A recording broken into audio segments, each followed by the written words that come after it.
Hey there, welcome. I'm Mike, and you are at a training for systems for strategic growth. That's what this training is. I am a real owner about to share with you the things that I do daily to get success. So first off, who is this guy? Why should I listen to you? I don't need to listen to another guru. I get that. If I was watching this like you and didn't know who I was, that is exactly what I would be saying. If you're not saying that, you're probably a little bit less sarcastic and angry, which is cool too. Either way, here is who I am. I'm Mike Bausch.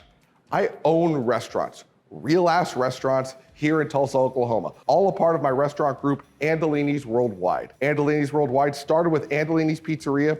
It's grown to our fine dining restaurant, Prossimo Ristorante, along with Zaza's, also Metropolis Cheesesteaks, and our catering arm, our mobile food truck, our flag mart at the Tulsa airport, and my restaurant, Unsliced, which you can see I'm at today. This is a real bar in a real restaurant that I own. But what is Andolini's? Why does it matter? Do you suck? We don't. We're a top 10 pizzeria as decided and voted by TripAdvisor based solely on reviews. CNN, BuzzFeed, USA Today have all agreed with that. Additionally, we get best pizza in Oklahoma all the time. Oklahoma Magazine has even named us that. The food truck as well. Best food truck in Oklahoma by Oklahoma Magazine. Prossimo Ristorante named best new restaurant as decided by the Tulsa World. And then here's a fun one. Now, we're the best reviewed pizza in that city, so you could do the math on that. Tulsa, not a crappy town. I dig it. I'm not from here, but I wouldn't want to live anywhere else in America. And I am a two-time Guinness World Book record holder. The first for the longest pizza in the world. The second for the world's largest pizza party. That one was a cool one. It happened right here in Tulsa at the University of Tulsa, and all of my pizza friends were here. It was incredible, and because of that event, we sent 7 kids to grant their Make-A-Wish wishes. Very cool. Also, insanely hard. That record was 1,057 people total. We tripled it, and to pull that off took a lot of logistics, a lot of systems, which is what we're gonna talk about today. I'm also president of the World Pizza Champions, which is a group of pizza makers who are world-class champions in all regards of pizza making. The most award-winning group of pizza makers in the world, all entrepreneurs that get together to do cool things like the Guinness event, to do donations. It's a 501c. Check them out. I think you'll dig that as well. But for today, I'm talking systems. And that started when I started sharing my systems in my #1 Amazon best-selling book, Unsliced, How to Stay Whole in the Pizzeria Industry. But here's the thing. I put that out as a pizza book, and as much as I got all these wins as the pizza guy, everything I'm gonna talk about today is not unique to pizza. It's actually not that unique to even restaurants. This is business frameworks that work very well in the restaurant industry that I have curated over the last 19 years that I'm gonna present to you today. And it's with that I now have this, which is the Unsliced restaurant system, which I've created taking restaurateurs from across the world to accomplish new achievements on the highest level with greater efficiency and more peace of mind. I say all that to express this very, very humbly. We started with one restaurant, one little restaurant in Owasso, Oklahoma. Here's me installing our first kitchen door along with standing outside the restaurant on the first day we opened. Also, that sign looks horrible. That sign was supposed to be the Italian flag and it came back with the wrong color scheme, so it looked like a rainbow. Not exactly right. The brand was all off. All these things I learned about to make Andolini's and Andolini's Worldwide what it is today through failure and a crap ton of it to get things better through systemization and a relentless pursuit of never having an ego and always seeking advancement. To get to that point, I needed systems, desperately needed systems, and no one was coming to save me. Now here's the thing, I created those systems and I thought that those systems were just, systems I could use. So I used them for Andolini's Pizzeria, which was and is dine-in, takeout, and delivery. Great. Now pizza is the most cutthroat of all restaurants. No one's saying, hey, get that burger to me in 20 minutes or less. I mean, they kind of are now with DoorDash, but you can see that pizza is something people are very passionate about. It's very coupon and discount driven while it has to be at the highest level of quality. It's a hard beast of a restaurant to operate, which is why after we got that all figured out, everything else was kind of like fish in a barrel. Shooting it, that is. Our food hall concepts killed it day one, Metropolis Cheesesteaks. Our mobile unit, the mindset, the ethos, the systemization transfers fantastically to mobile. And then would these systems work in a fine dining restaurant? Guess what? They did. Look up Proximo. Again, it doesn't suck. Great reviews, impeccable food, and the system worked for that as well. That's why it is the Unsliced restaurant system and not pizza. Love pizza. You do too if you have a soul, but we're talking about systems today. Now, if you are like most restaurant owners, you are highly dedicated to your brand, to your store, to your team. I applaud you. But each day is like running on a hamster wheel, right? You're putting out fires all the time. What's going wrong? Well, the staff didn't show up. Your marketing, I guess we should post this on Instagram. Your finances, maybe you're doing it, maybe my accountant gets me that every 3 months and then we find out if we did good or not. Each day you are running faster and faster, but to where and to what end? Always thinking, we're getting better. It'll get better one day. I get that thought. I've been in that spot and it doesn't get better until you take a step back and do great action that is different rather than being a glorified employee. When you take on learning, which is what you're doing right now and what we're gonna get into. Because people that do what I do with the systems I've created and what I'm gonna show are bomb-proof. Bomb-proof mentality. You have your vision, you know where you're going. Your staff is motivated, they dig being there. Your marketing is not shots in the dark, but it is highly fine-tuned, effective like a sniper, not a machine gunner. No, you have full financial clarity. Fully. The things that you do where you're moving at a breakneck pace, they move towards something because you are progressing to a finite end.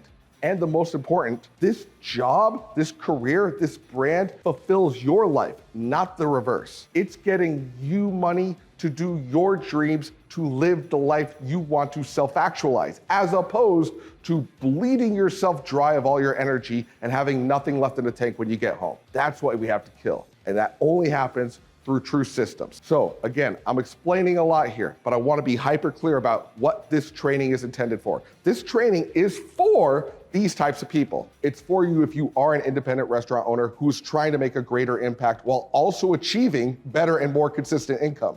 If you know you got the chops, you just need a path to put it all together. If you want to work smarter, not harder, and to create a business that feels in flow, that you're not into spending a bunch of dumb money on lackluster apps, processes, and just fluff that doesn't ever return an ROI. You are results driven and always win, always when you bet on yourself. You give a crap about your staff and your community. And if you know that you need to incorporate better systems and workflows, but you're just overwhelmed by all the details and thought of wasting time on a project that goes nowhere. But don't be here. Please leave.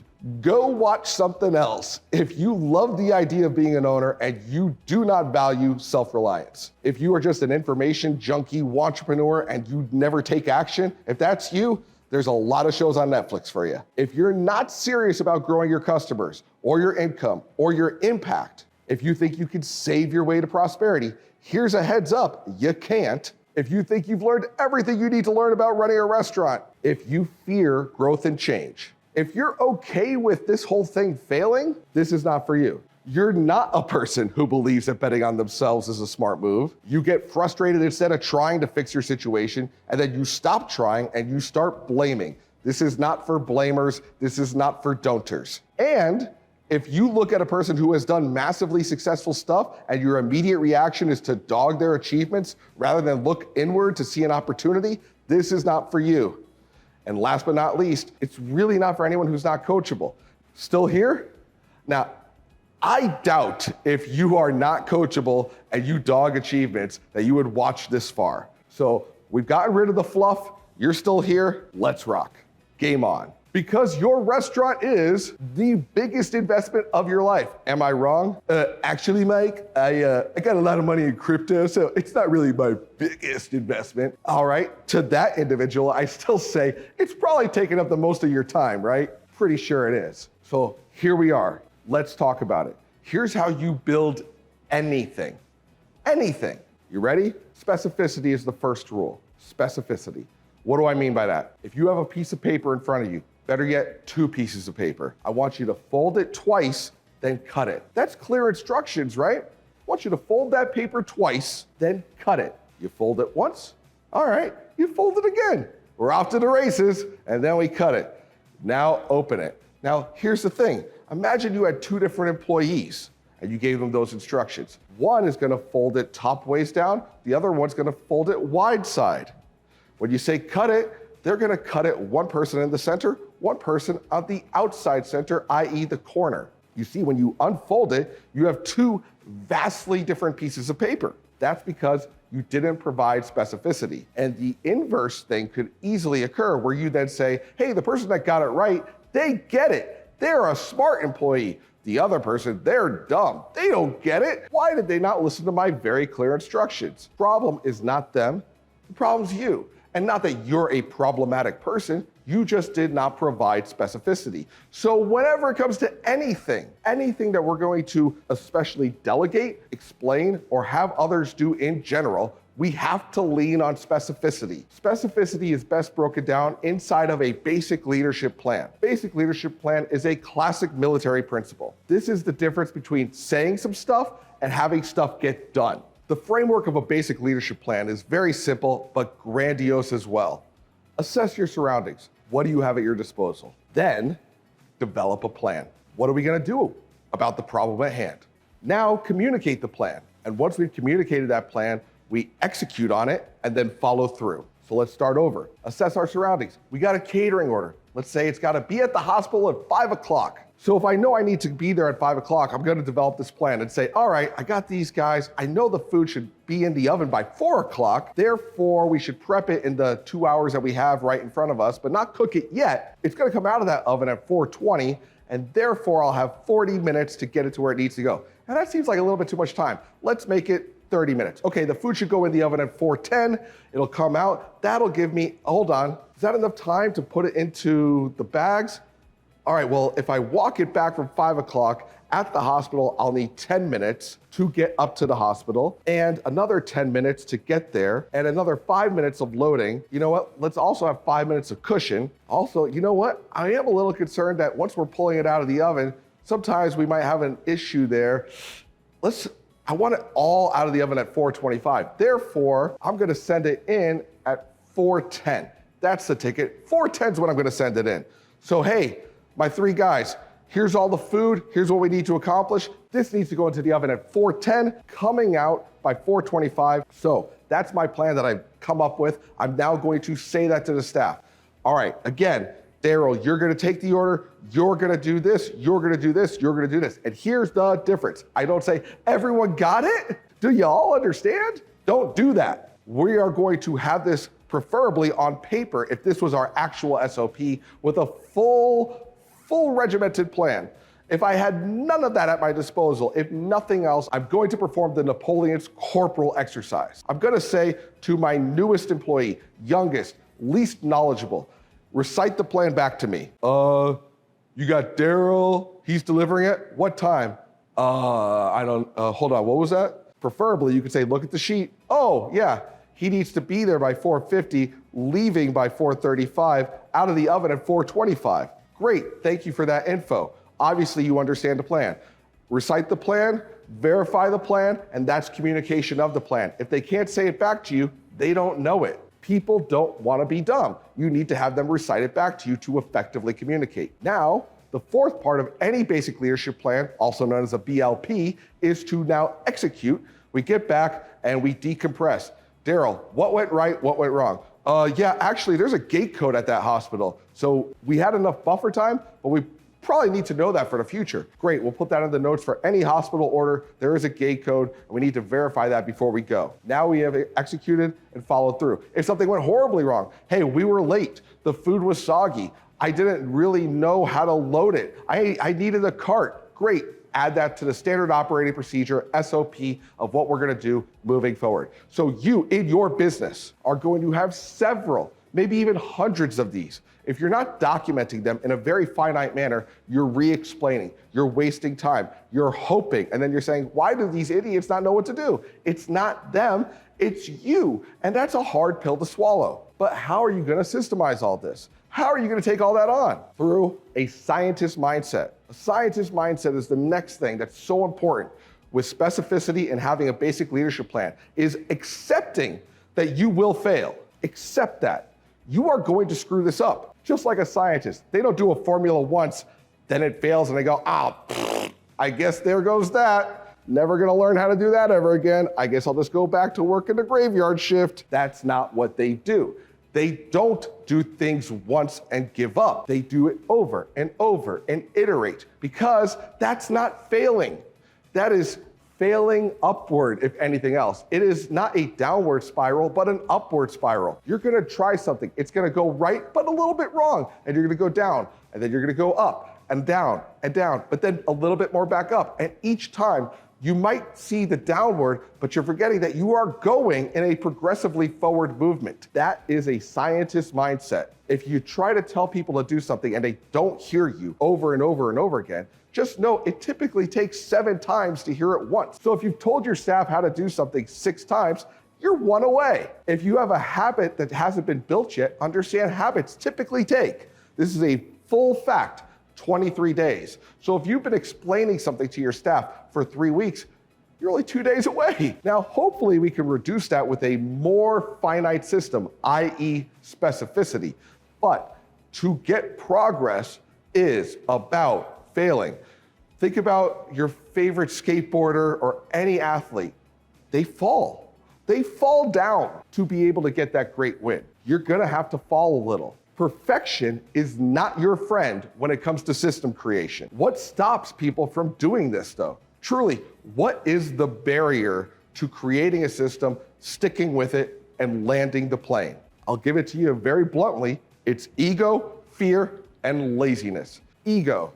Listen, I don't got time for this. And I've been doing this for a long time. This is not really for me. That's ego. Fear. I don't know if it'll work, and I just don't really what if it doesn't? What if it's not right? What if people look at me bad? That's fear. Laziness. Listen, we got a lot on our plate right now. We just don't need to be doing this. That's laziness. Ego, fear, laziness. Those are your enemies when it comes to system creation. This failure of a mindset is best personified by a Stanford University study by Carol DeWick. It's a fascinating study. She showed that children, when presented with 2 different types of reinforcement, acted way different. Kids that were told, you're so smart, you're such a smart kid, you are so good and smart, when presented with strife and adversity, would be like, I'm smart, this is hard, I don't think I want to do this. Essentially, this is dumb. Wait, no, it's not dumb, you just do it again. No, it's dumb, I'm not doing it. Because they've been made to feel smart and now they were feeling dumb, this was counterintuitive to their base nature. It affected their ego and they refuted it rather than working through it. On the inverse, kids who are reinforced, you're such a hard worker, you always plug through, you always get it done, you always try hard, you always get back up. When presented with adversity, that's what they did. They worked through it. They got through it through adversity, pushing through boundaries and getting the job done. Those kids were doers. The ones who are probably smart children but have been reinforced with the mindset that they're God's gift to society had don'ter mentality. So while you might be a talented entrepreneur, you have to look inward. Are you presented with challenges and then you stop, you freeze because it's counterintuitive to you to ever look bad? The biggest win is if you will plug through and keep pushing.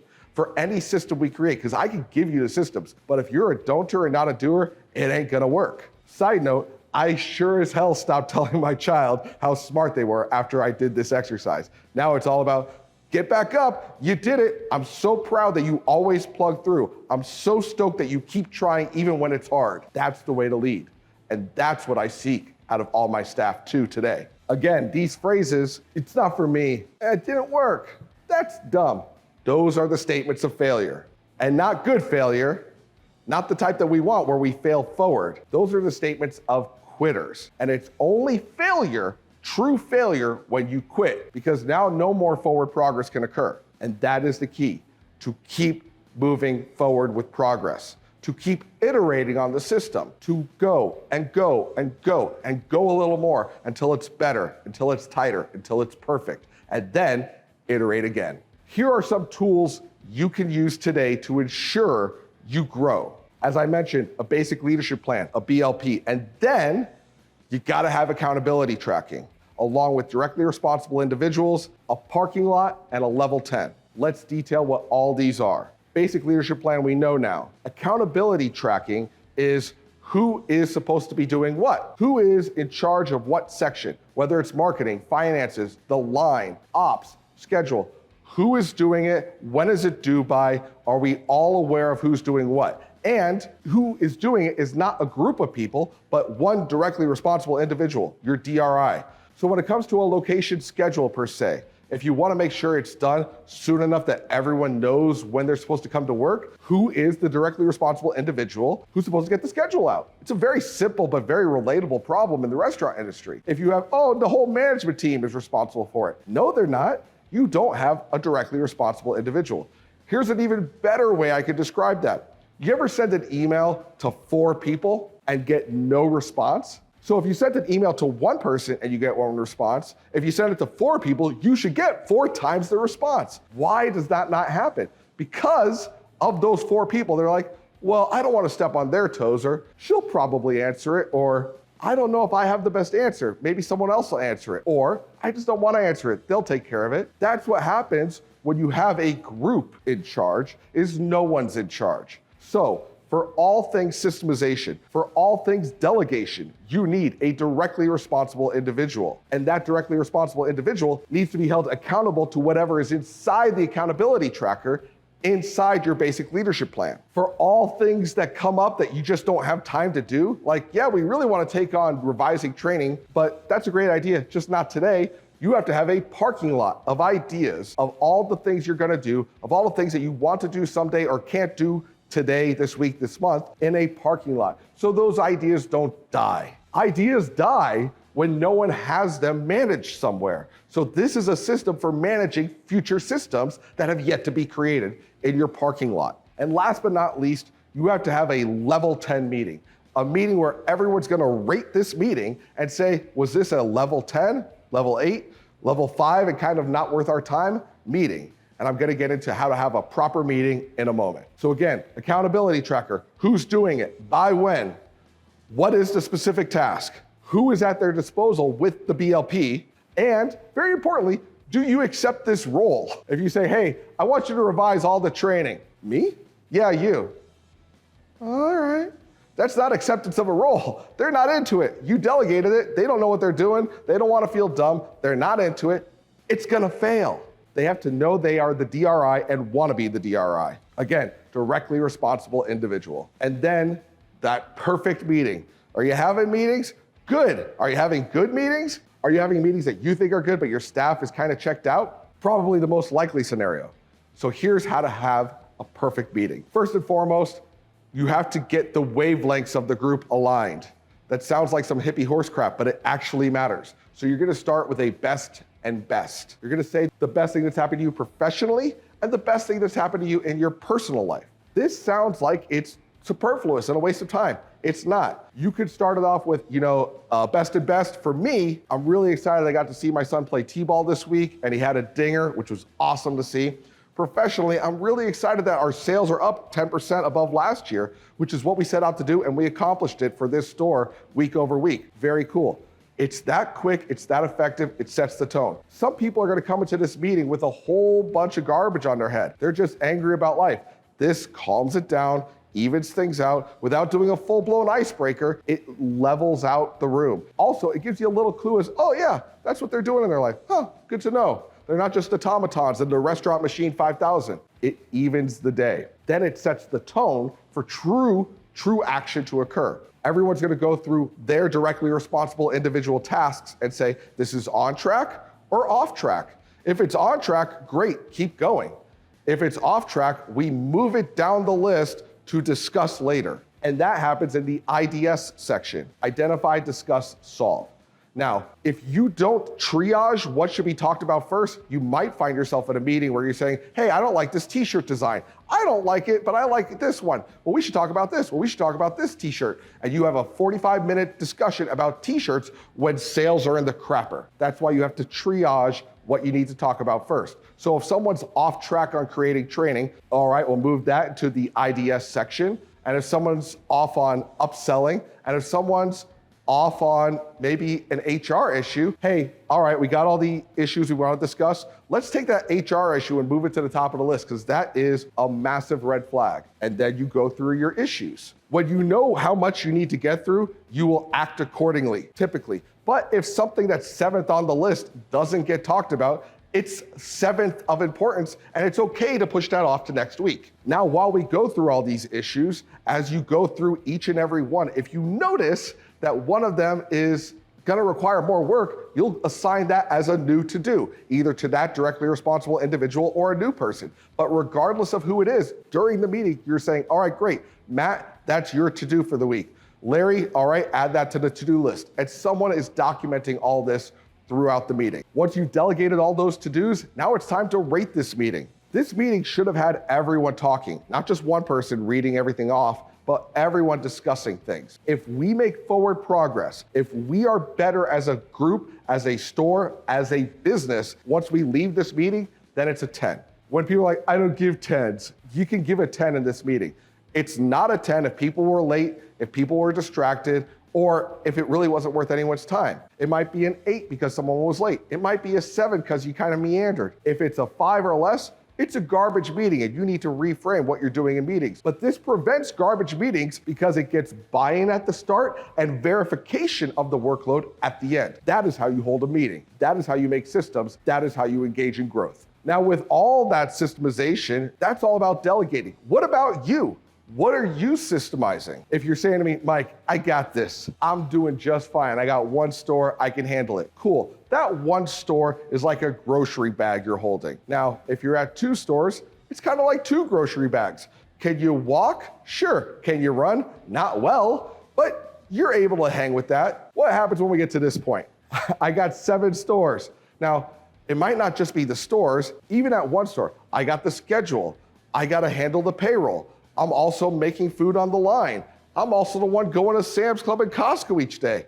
There's more and more and more and more mounting up, and you see that you got no one else to help you. That doesn't need to be this way. When you keep putting stuff on top of you, you get slower. And in this scenario, you can see he's on a motorcycle. There's some conveyance to get somewhere. But if you're still going to Sam's Club and Costco and can have no one else do this, understand that unless it's something you dig doing, it's a you problem. If you're still doing a task that you hate and is not productive to the business, it's a you problem. If you're doing something that's just a glorified employee job and you hate it and you're going nowhere, but you don't know how you're gonna get out of it, there is a way. The first thing that needs to happen is your ego has to die. Mike, I don't have an ego. I'm a humble person. I love what I do. I don't got ego. I'm gonna tell you, you might have an ego and you don't even realize it. You might have the need to be needed. Like a 55-year-old mom who still makes the bed of their 32-year-old son. You're like, no, I'm doing work. You need to be needed. And that's a problem. That's your ego. If you're like, I'm still the one who gets up and does this every day. Okay. Cookie, trophy, neither one are coming to you. So why are you doing it? Because you used to do it and you took pride in it, and now you don't know how to disassociate from your former self, or you're not keeping it street, so now you're not legit. These are all ego statements. You don't need them. In fact, they're debilitating you. Delegate, delegate, delegate. Delegate smart. I'm not just into delegate and then do nothing.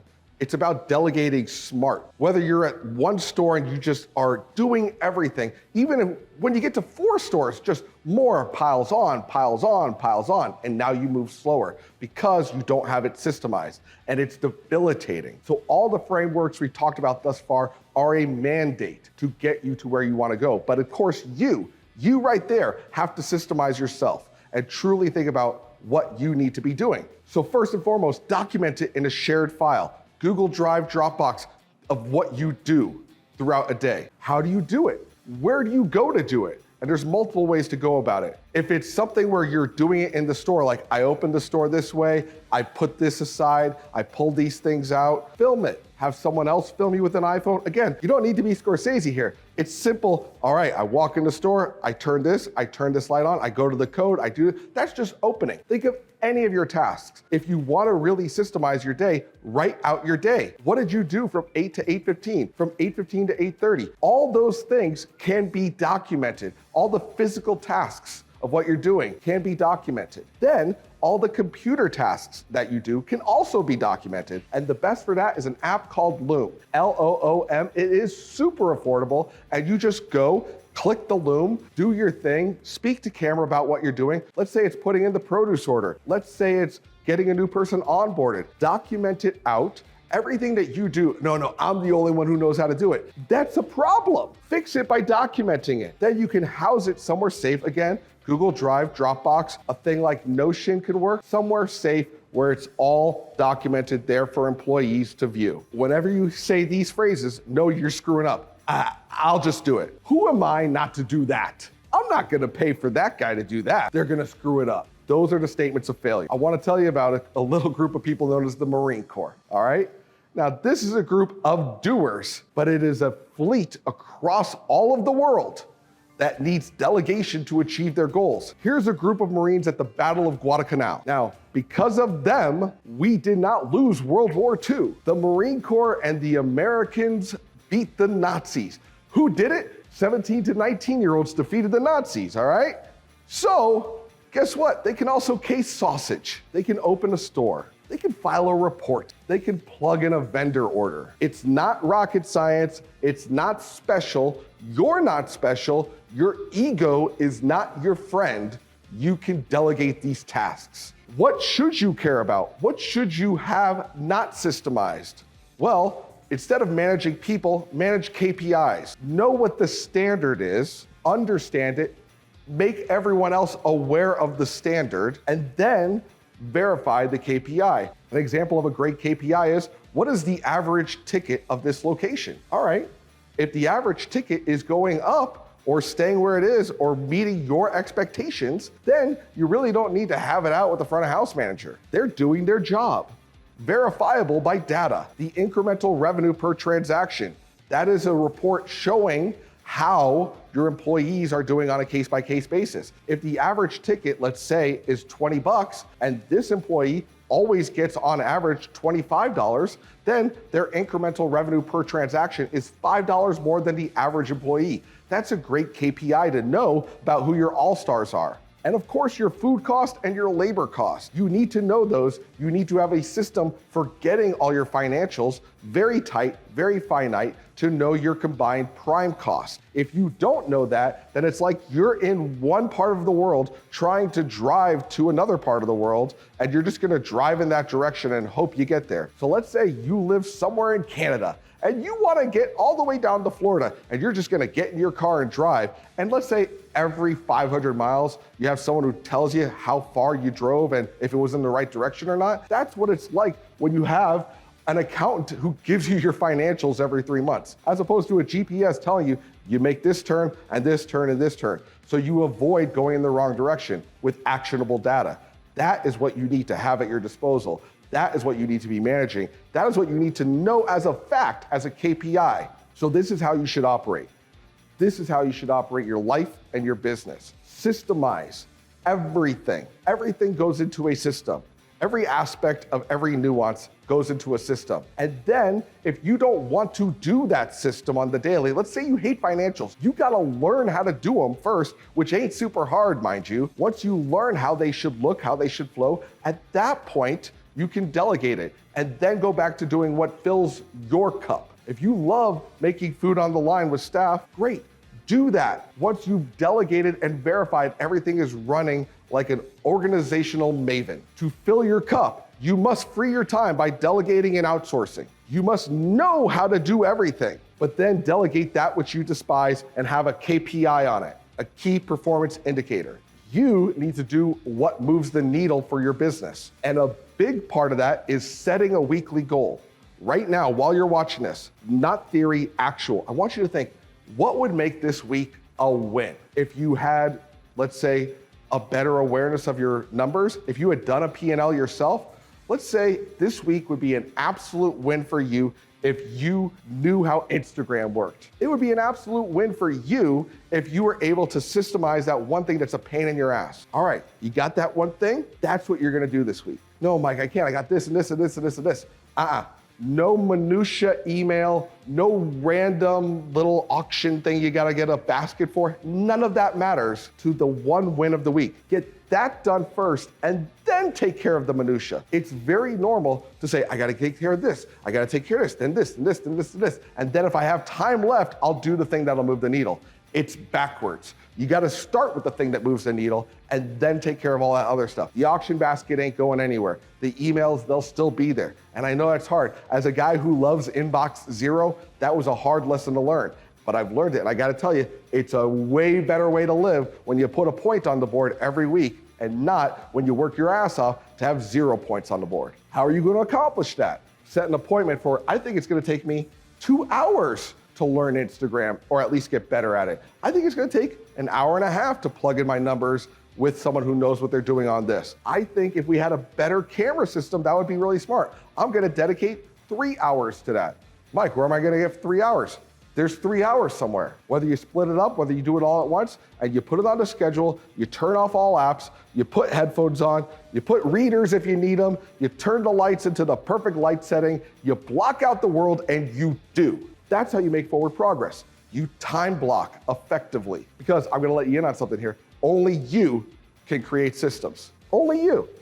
Now, whatever system you have to be the one to lead, enforce, and give it to the people, your staff. If you hire a great GM and you're like, I hired the best GM and I said, go create a training program. They can enforce a training program. They can add things to an existing training program. They cannot create one from nothing. Great GMs are not creators, they're doers.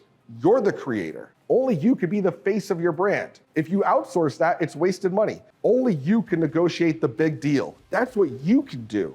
That's how you bring value to your corporation, your business, your livelihood, your family, your community. Only you could set the tone that reverberates throughout the room. You walk in, eyes open, stoked to be there. Because if you're here, you can hope your staff gets to here on the stokage level. But if you're way down here, like, all right, what are we doing today? If you think your staff's gonna be above that, you are a fool. So you gotta come into each day primed and ready to kill it if you wanna have a staff that kills it with you. For all those problems, for all those things in front of you, you have a BLP. What's the issue? Assess my surroundings, come up with a plan, communicate that plan, execute on that plan with a follow through. No matter what it is, whether it's tying your shoes or creating 5 restaurants, you BLP. But Mike, we can't. I mean, we're not that big. Yes, you are. You are a real ass business with a tax ID. You're that big. It's time to act like it. And if you're like, I can't because this, or I don't know, or that's really not for me, or I'm not trying to get big, I'm not trying to do that. I wanna really put something into perspective. Money, good. Money, good.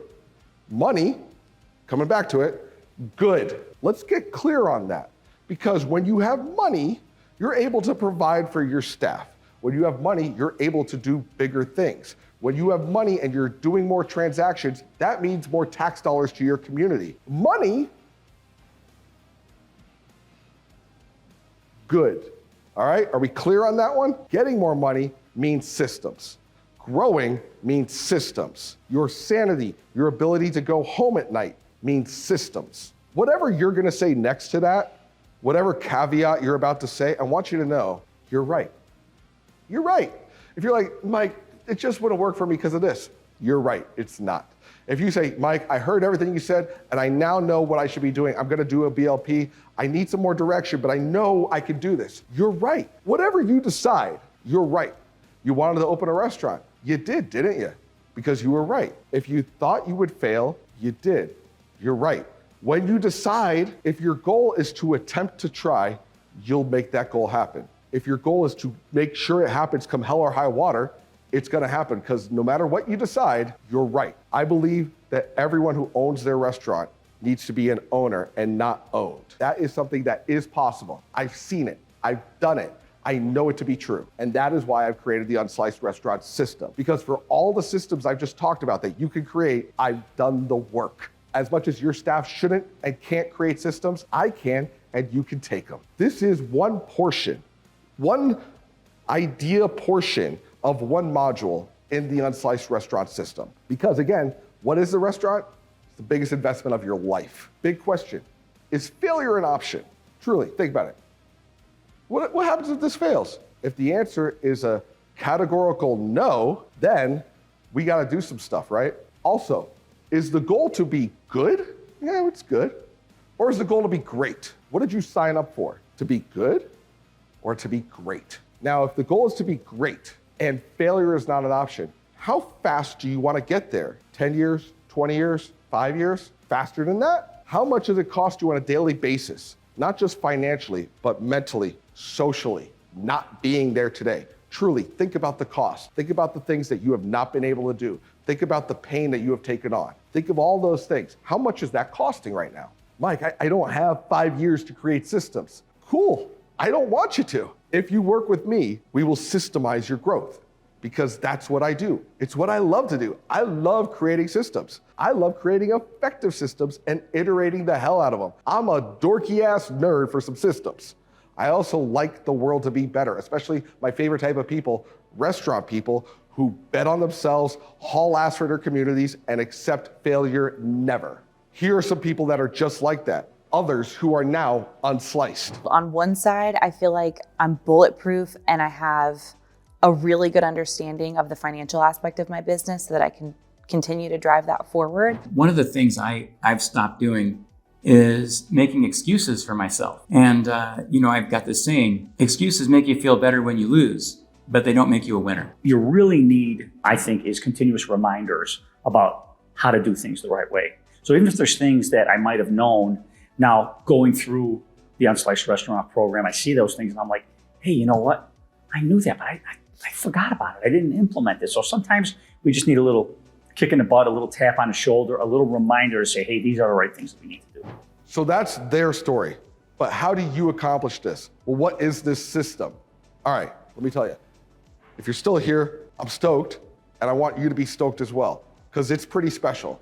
It starts with foundation. What's the vision for this business? Where are we going? Who's going there? Who's along for the ride? And who's in what lane? It's important to know and have a great framework from our brain, our body, and our being about what we're gonna do here so we can actually have it be accomplished. We have to have leaders in their lane and systemize from the start. Then the next most important thing to be able to actually make money is to have some level of financial acumen. I'm not talking breaking out a TI-82 and going into graphic charts. We ain't gonna do that. We're gonna do basic ass math in a very, very easy way with the spreadsheets that we actually use that you can use now. Not a theoretical spreadsheet I got from a guy at a place that some other guy who got something who's then shared it to me. This is what us, a high-level restaurant group, actually uses.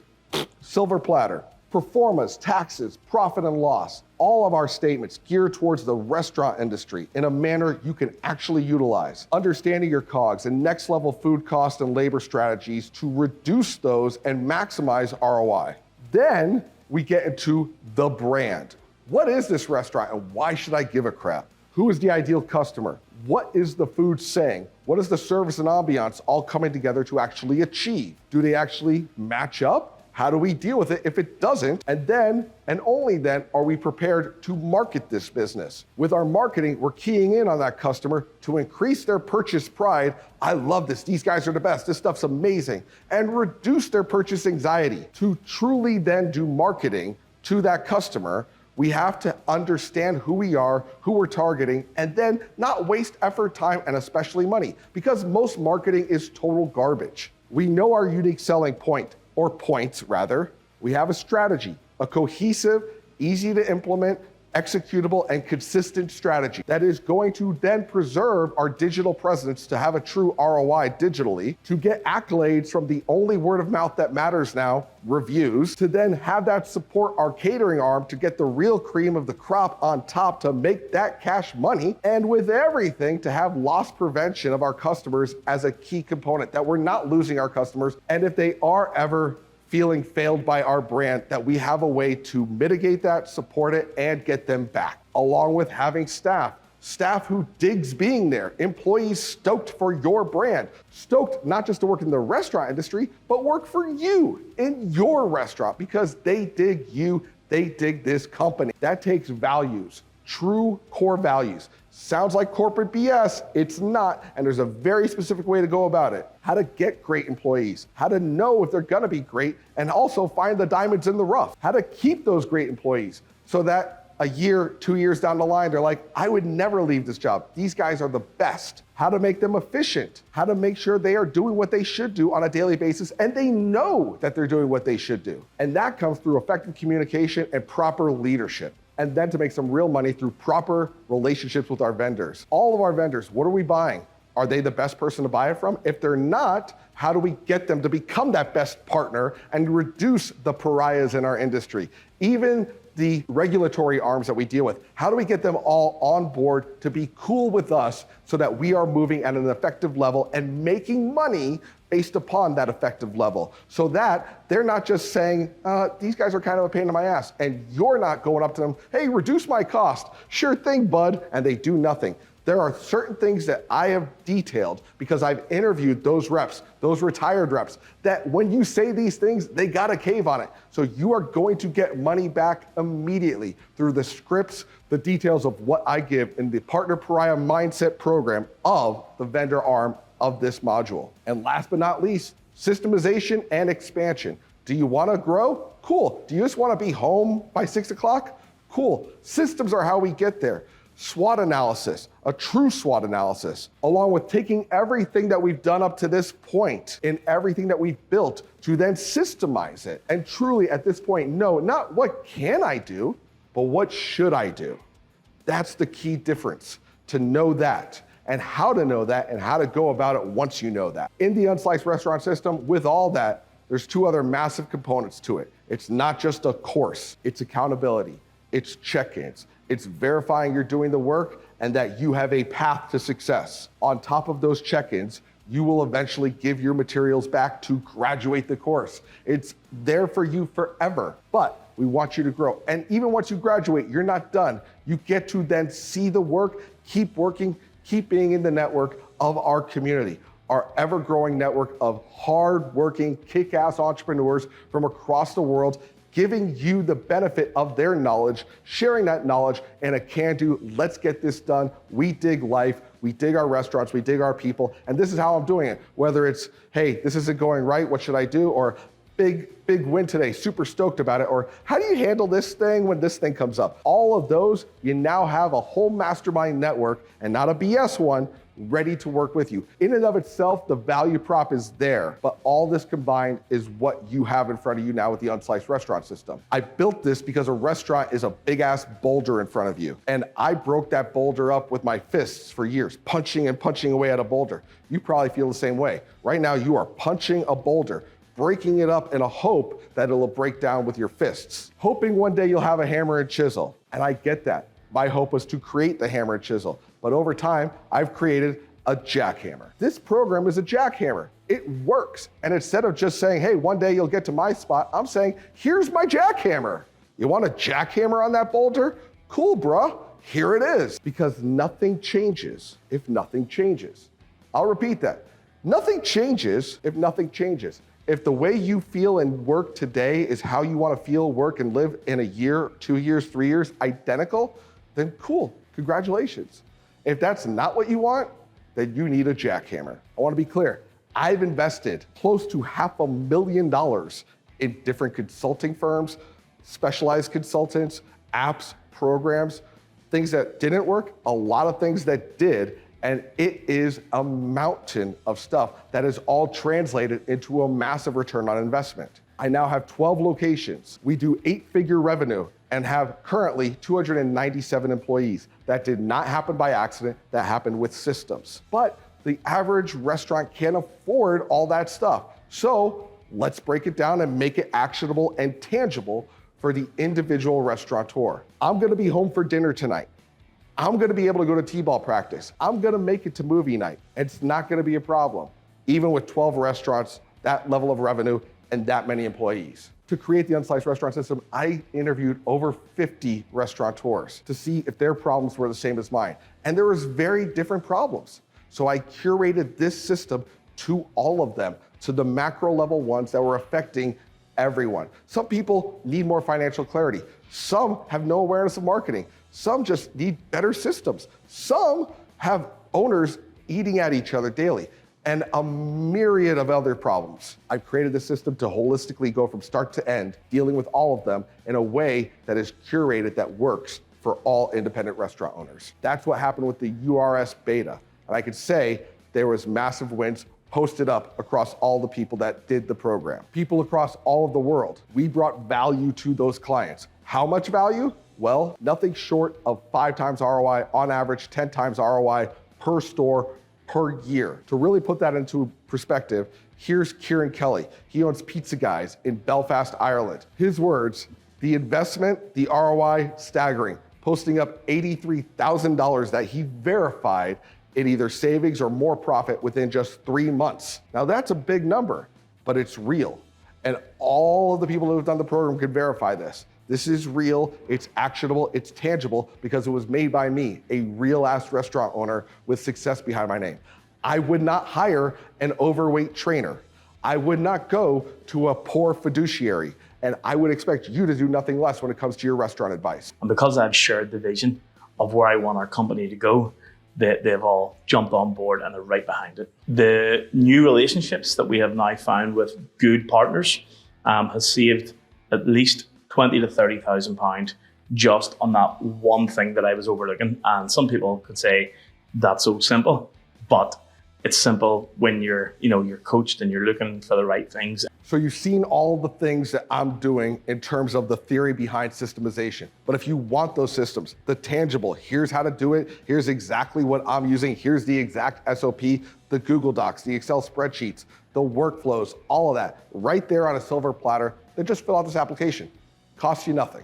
If you're an independent restaurant owner and you are looking for non-BS true solutions and you're cool, again, I'm only letting people in this program who want to win and are cool about stuff. Like they want to be better people. They want to have grander wins in their community. If that's you, if you're a good person who wants to do cool stuff and wants to have this not be so damn hard, then click the link and let's go. Once we go through your app, we'll vet you and then we'll get on a call to deep dive on your brand and see what's going on. See what's not right and what could be right, what could be great. I will say, this is time we're gonna carve out. We respect your time, respect ours. Kind of goes without saying, but if you're on the line halfway with an AirPod in and you're like, yeah, just tell me more about it. That's not what we're doing here. It's for you to really have a deep, mindful conversation about your restaurant for us to see if there is something we could do together to make this a win for everyone. If you're on the fence and you're like, I don't know, like this sounds good, but I mean,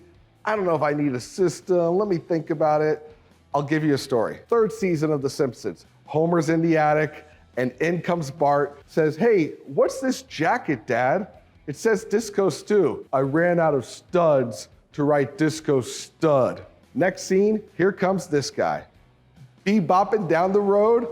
Right then, they have an outdoor garage sale selling this jacket, selling the Disco Stew jacket. And guess who this is? Hey, Stu, you should buy that jacket. Disco Stew doesn't advertise. If you're like, I'm an independent restaurant owner and this is really hard and I wish I had systems and I wish this was easier and I wish I was making more money, but I'm not right now and this guy has done it, but I don't know if it's right for me, you're Disco Stew. This is right for you. This is what you've been waiting for if that is who you are. This is ideal for you. This is the program I created for you. So if you're scared of taking something on, good. Nothing great happens that isn't just a skosh scary. Book a call, get over that. You're not gonna be affected negatively for doing it, and let's get you to your goals. I'm reaching mine, and I'd love for you to reach yours. So apply now. Again, I'm Mike Bausch. Thanks for checking this all out. Owner of Andolini's Worldwide and the Unsliced restaurant system, where we take people who are dedicated to their brand to reach new levels of ROI and life together. I look forward to seeing you on the call.